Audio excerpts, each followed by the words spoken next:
Okay guys, welcome to the channel maths concept academy. मेरा नाम रवि, मैं आपके लिए मैथमेटिकल कंटेंट साथ ही साथ केवीएस की अपडेट लेके आता हूँ। तो हमने स्टार्ट कर रखा है साइंस का एनसीईआरटी सीरीज, जिसमें हम चैप्टर 3 कर रहे हैं, अणु और परमाणु। इंग्लिश में कहते हैं एटम एंड मॉलिक्यूल। ठीक है ना। मैं बाइलिंगुअल रहूंगा, ठीक है ना। लिखूंगा हिंदी इंग्लिश दोनों में, समझाऊंगा हिंदी इंग्लिश दोनों में, ठीक है, जिससे मुझे 2 बार वीडियो ना बनानी पड़े। क्योंकि मेरा इस चैनल को बनाने का पर्पज ये बिल्कुल भी नहीं है कि मैं दनादन वीडियो बनाता जाऊं और आप देखते जाओ। मैं चाहता हूं कि आपकी मदद हो, एक ही चीज 2 बार ना बनानी पड़े, ठीक है ना। चलो, तो चैप्टर 3 का पार्ट 1 एंड पार्ट 2 हम ऑलरेडी करा चुके हैं, तो जिसने नहीं देखा वो कर ले। और ये साथ ही ये केवीएस पीआरटी के लिए बहुत यूजफुल है। और साथ ही साथ जो बच्चा 9th क्लास में हो, जो बच्चा 10th क्लास में पॉलिटेक्निक की तैयारी कर रहा हो, या फिर किसी भी लेवल पे जिसको अपना बेसिक अच्छा करना हो साइंस में, उसके लिए बहुत यूजफुल सेशन होगा। ठीक है, चलो। तो हम आ गए थे, हमने लास्ट क्लास में कर लिया था बच्चों कि एक मिनट, ये क्या हो गया। हमने लास्ट क्लास में कर लिया था बच्चों की अणु और परमाणु वाला चीज है, ठीक है ना, कि परमाणु क्या होता है, अणु क्या होता है। मैं बार बार कह रहा हूं कि चीजों को सीखने की कोशिश करो। तो मैंने क्या कहा था कि अकेला अगर O है, अकेला अगर O है, तो उसे कहेंगे ऑक्सीजन का परमाणु, एटम ऑफ ऑक्सीजन, तो उसे कहेंगे परमाणु। और हिंदी में कहेंगे एटम, सॉरी इंग्लिश में कहेंगे एटम।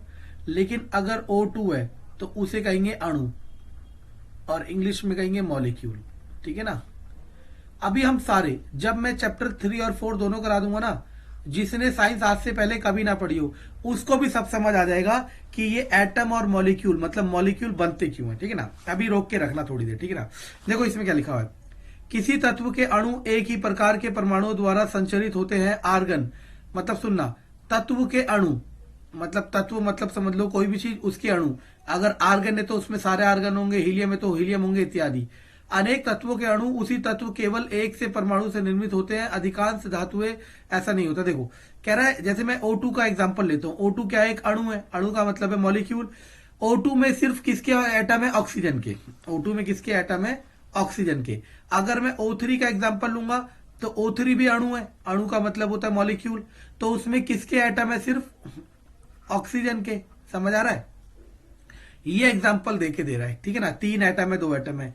लेकिन अब आप आगे जाके जब जाओगे ना, आगे पढ़ोगे, ठीक है ना, तो उसमें पढ़ोगे, देखो कि यहां पे ऑक्सीजन के 2 अणु से बना होता है, इसलिए इसे द्विपरमाणुक कहते हैं। अब देखो, इसे परमाणुकता कहते हैं, परमाणुकता। और इंग्लिश में कहते हैं एटॉमिसिटी। अब मैं यहां लिख देता हूं, यहां लिख देता हूं। कहां लिखूं ये जगह, मेरे को थोड़ी सी हाँ ये रहा, बस। एटॉमिसिटी या परमाणुकता, simply number of atoms. Hindi में परमाणुओं की संख्या। ऐसा हो सकता है, इसमें कोई दो राय नहीं है, ऐसा हो सकता है, इसमें कोई दो राय नहीं है कि आपके पेपर में सिर्फ परमाणुओं की संख्या मतलब परमाणुकता ही पूछी जाए। ठीक है ना। एक क्वेश्चन आए, वो ऐसे लिख देगा कि H2S2O7, बताओ इसकी एटॉमिसिटी कितनी है। तो 2 तो इसके एटम हो गए, 2 इसके एटम हो गए, और 7 इसके एटम हो गए। तो आप लोगों इसकी परमाणुकता कितनी है? 11। ऐसा भी हो सकता है, सिंपल क्वेश्चन है। इसीलिए मैं एनसीईआरटी रीडिंग को सबसे प्रायोरिटी पे रखता हूं, क्योंकि एनसीईआरटी रीडिंग में जब आप पढ़ते हो ना, तो इसमें जो जो एक एक शब्द आ रहा है, जो जो एक एक शब्द आ रहा है, वो हर एक शब्द आपके लिए बहुत जरूरी है। ठीक है ना। चलो,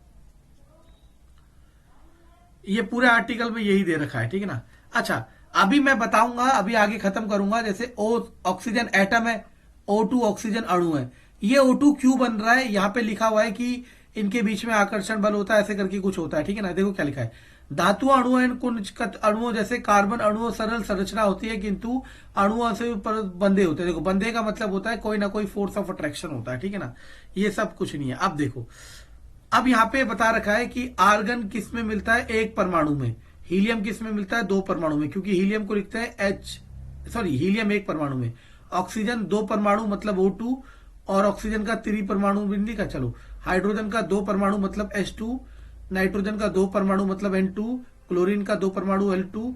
अब देखो, अब जिसको सही तरीका पता हो वो क्या करेगा, इस टेबल को याद नहीं करेगा, वो ये पढ़ेगा कि परमाणुकता क्या होती है, और जिसे गलत तरीका पता हो वो ये टेबल को याद करेगा। तो ये टेबल याद नहीं करनी